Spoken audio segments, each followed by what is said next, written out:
Çfarë po ndodh me dosjen e Belinda Ballukut dhe sa rrezikohet tashmë ajo nga Spaku, duke qenë se edhe prokurorët e posaçëm bën të ditur se ajo rrezikon 35 vite burg, por tashmë ndodhet në një mbrojtje nga kuvendi pra si pasojë e votave që mori nga mazhoranca e Edi Ramës. Në këtë rast, si mund të veproj Spaku? Do ketë një moment të dytë që Edi Rama mund ta lëshojë Belinda Ballukun? Lëshim. Nuk jam dakord me fjalën lëshim, po jam dakord me fjalën inskenim të rrezikshëm që mund të ndodhë në çdo kohë ndaj zonjës Balluku. Një dosje e papritur, e mirë stisur dhe qepur nga ata që din të qepin brenda Spakut. Tani a është me prova, është pa prova, më lejo të them në shumicën e rasteve që unë di ka dosje pa prova, mund të jetë edhe rasti zonjës Balluku pa prova, mbetet për të parë po procedim do të vazhdojë. Skenari që unë mendoj është pak i çuditshëm, që nuk ka ndodhur ndonjëherë, po pse jo mos të ndodhi? Pra, mendoj, dështimi ndaj zonjës Balluku me rastin e autorizimit nga kuvendi do të faktorizohet me një kërkesë në kushtet e flagrancës.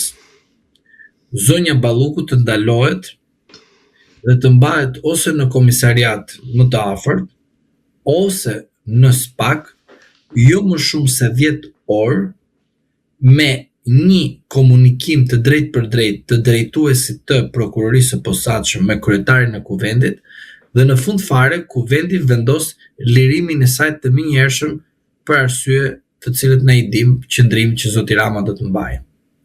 Pra, neni 288, 289, 1, 2, 3, 4, 5 pra është alternativa jo, do të aplikohet në një moment ekstrem kur do të gjykoj prokurori zoti Brao, që do të godasi në mënyrë marketingu rolin e tij si prokuror i cili dështoi me një kërkesë ndaj zonjës Balluku për atë që zoti Dumani i la si trashëgimi dështimi.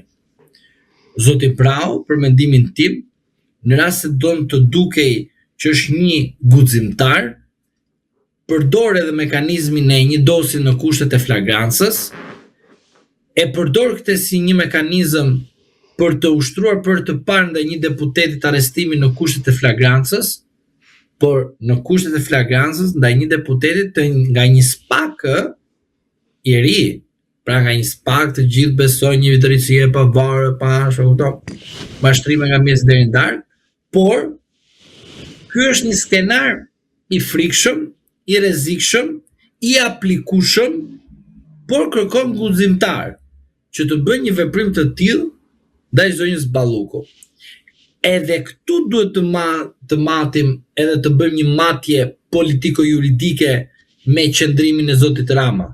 Pra, do të aplikoj lirimin e menjëhershëm të zonjës Balluku, apo do japim miratim për shkak se jemi në një dosje në kushtet e flagrancës. Dhe këtu është që dosja e zonjës Balluku nuk ka mbaruar. Rezultati përfundimtar nuk ka mbaruar. Jemi në rezultate jo përfundimtare. Jemi në situata jo përfundimtare për sa i përket çështjes së zonjës Balluku. Zonja Balluku, për mendimin tim, për mendimin tim, tani e tutje të ratiset. Mendimim, tani, a ky mendim e ndihmon?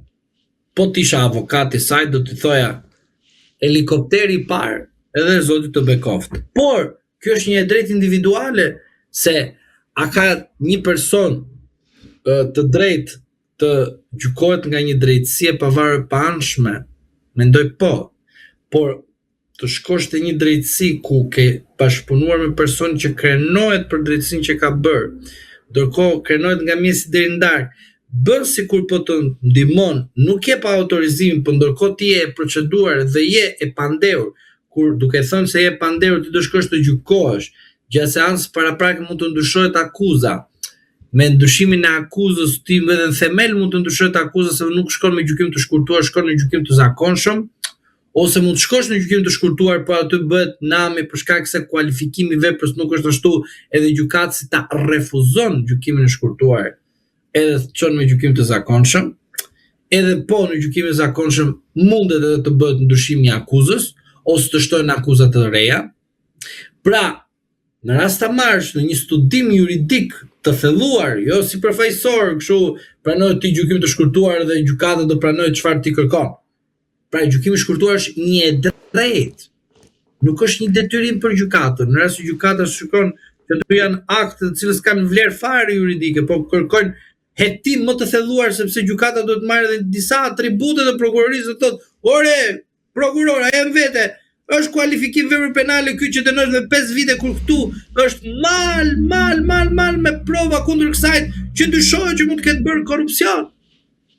Avokat, të rikthehemi sërish tek tensionet që ka pasur në mbledhjen e grupit të Partisë Socialiste, ku së fundmi sipas raportimeve të mediave bëhet e ditur se ka pasur tensione dhe replika të forta mes Edi Ramës dhe ish-ministrave, ku bëhet fjalë që Edi Rama është drejtuar fillimisht Damian Gjiknurit, duke akuzuar këtë të fundit për regjistrime dhe nxjerrje të bisedave private, madje duke u drejtuar dhe duke thënë fike telefonin se ke zakon që regjistron dhe i nxjerr gjërat që ndodhin këtu. Në vijim kryeministri ka ironizuar edhe ish-ministrin Ervin Hoxha duke e kritikuar për diskutime jashtë ambienteve zyrtare. Po ti vazhdon akoma të bësh llafazën lëqe nëpër tavolina komisariatësh? I është drejtuar Edi Rama Ervin Hoxhës. Debati që ka ndodhur në takimin që ka qenë i mbyllur për mediat, ka reflektuar në një farë mënyrë edhe klimën e tensionuar brenda radhëve të Partisë Socialiste, grupit parlamentar të Partisë Socialiste dhe mazhorancës. Në këtë rast ambulanca ka ardhur. Në këtë rast çfarë tregon ky lloj komunikimi i Edi Ramës me ish-ministrat e tij, konkretisht Damian Gjiknurin dhe Ervin Hoxhën? Ervini është përzgjedhja e Edi Ramës. Damiani është personi që negocion me Edi Ramën për reformën zgjedhore territoriale dhe shumë më fakte të tjera. Dhe tani këtë temë që më lexove te tani mua, konflikt që nuk më dalin shifrat të vëlla. Pra 1+1 na bën 3. Kështu tha Rama. Apo na bën 2. Po i quajnë tensione se lloj arrogancë e Edi Ramës kundrejt ish-ministrave. Si është? Po mi bëj një pyetje unë tani. Po Damiani për gjoka dhe i nxirr ka në media. Po këto të dhëna kush i nxorr në media? Se derisa kapëm ai që nxjerr në media. Ky tjetër që s'pas ka bërë mirë me komisariatet shumë e rrallë, do thotë tradhtari se pas ka gjetë Rama. I bie që është spini Edi Ramës atëherë në këtë rast. Se di, unë the ti fole për tensione, unë thash mos morën ambulancën. Kur fole për zjarr, unë tham mos mori zjarr fikse, na kupton? Unë kështu e kuptova. Jo, ideja që të mbetemi tek mënyra se si Edi Rama u drejtohet vargësve të tij dhe në këtë rast ish-ministrave, çfarë tregon për vetë figurën e Edi Ramës? Rama është vulnerabël nga ata të cilët i mbas secili me një dosje. Do më thonë nuk ka dosje Damian Gjiknurit dhe Ervin Hoxhës. Po se ti mendon se s'ka Rama dosje për ata? Por unë të urdhëroj ty të bësh vepër penale. Unë se bëj vepër penale, po bën ti. Policia është e jote sepse më dëgjon mua. E di ti kjo gjë që ndodh, ë? Për shembull, unë mund të them diçka ty që të bësh ti vepër penale. Unë nuk e bëj vepër penale, po unë kam dieni që ti ke bërë vepër penale. Në momentin e caktuar. Dakor, po të mbetemi konkretisht te pjesa e qasjes së Edi Ramës ndaj ish-ministrave. Mënyra se si i trajton, kjo është ideja, domethënë. Kurse një sekond, Rama gjithmonë këtë gjë ka bërë, nuk e di ja e ke kuptuar Po patjetër, unë e di dhe kam ndjekur profilin e tij politik, të arrogancës tij politike brenda Partisë Socialiste. Jo, më bëj sikur nuk e di. Nuk do bësh sikur di. Gjë më e bukur në jetë është Po këtë po them pra, sepse unë jam ai që bëj pyetjet sikur nuk i di. Dhe prandaj kërkoj përgjigje në këtë rast. Prandaj po them, ti bëhet tani si nuk i di me seriozitet. Dhe unë po të përgjigjem. Ju e keni parë që zoti Rama nuk ka hedhur kur flamur amerikan edhe europian, ka qenë kryetar bashkie në një komunikim atë jo me atë flamur që ishte. Edhe Rama sot përpiqet E ka hedhur. Mos e bëjmë formë ironie se e ka hedhur. Jo, po nuk e ka hedhur. Nuk ka hedhur. Ai përpret që Shqipërinë ta çojë në Bashkimin Evropian, jo se Shqipëria nuk është Bashkimi Sovjetik. Po jo se njerëzit kujtojnë e mendojnë vërtet se nuk e ka bërë një gjë të tillë. Po ideja është që të mbetemi konkretisht tek mënyra se si i trajton ai deputetët, ish ministrat. Tani do bëj konflikt me ty dhe do të them, futu brenda rrjetit të normalitetit juridiko-politik dhe social që zoti Rama jeton. Mos jeton në situatën që mendon ti. Dil nga vetja, shko dhe skano Edi Ramën. Mos mendo tani që të nxjerrësh të qytetarët atë që don ti. Ti shko te Edi Rama, ta skanosh. Po ta skanoj. Dhe po të them, ti më thua tani që Edi Rama i thot njërit për tension, unë them për ambulancë. I thot tjetrit për vatër zjarri dhe unë them zjarr fiksen. Dhe njërin e akuzon për spiun, dhe ndërkohë këto të dhënat kanë dalë jo nga i spiuni që është shigjetuar si spiun, po ka dalë nga një spiun tjetër. Dhe madje akoma dhe më mirë të argumentuara për konfliktin brenda grupit të Partisë Socialiste. Kështu e kuptoj. Pra, zoti Rama s'pas ka gjithë spiunin, se deri të dhënat dolën, do thotë që pas ka edhe një spiun tjetër brenda. Është një i tretë. I vërtet. I treti, kush është? Dhe i treti është i vërteti. Është o vetë person që ka krijuar konfliktin, që është Edi Rama, o personi që autorizohet nga Rama të nxjerrë çfarë Rama don konkretisht që të shprehet që kemi një konflikt, kemi një organizëm të gjallë i cili bën konflikte brenda vetes. Do me thënë është një lojë e madhe aktoriale që bën Edi Rama në këtë rast. Bravo, tani e kape. Pra, e kuptova. Po jo, unë e kapa që fillim kur e lexova, ideja është që të hym pak në psikikën e Edi Ramës vetë. Prandaj edhe ne atë po futemi aty te psikika, po puna është më të përfundojmë te pesa.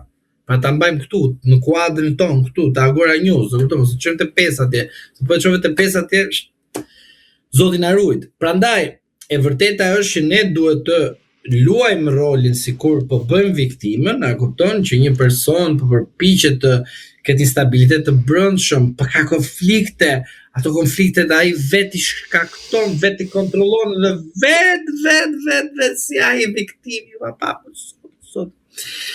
I nderuar, ke pyetje tjetër se më lodhe shumë me këtë pyetje se nuk dija se si tu përgjigja. Inshallah nuk kam shkaktuar një konfuzion tek njerëz që na ndiqin, po duhet ndonjëherë të krijohet një konfuzion se ku i dihet në ditë del në gjë e bukur.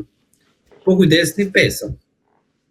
E gjithë ideja ishte tek mënyra se si për ta zbërthyer paksa mënyra se si drejton Edi Rama ose i ka raportet me ish ministrat apo varësit e tij.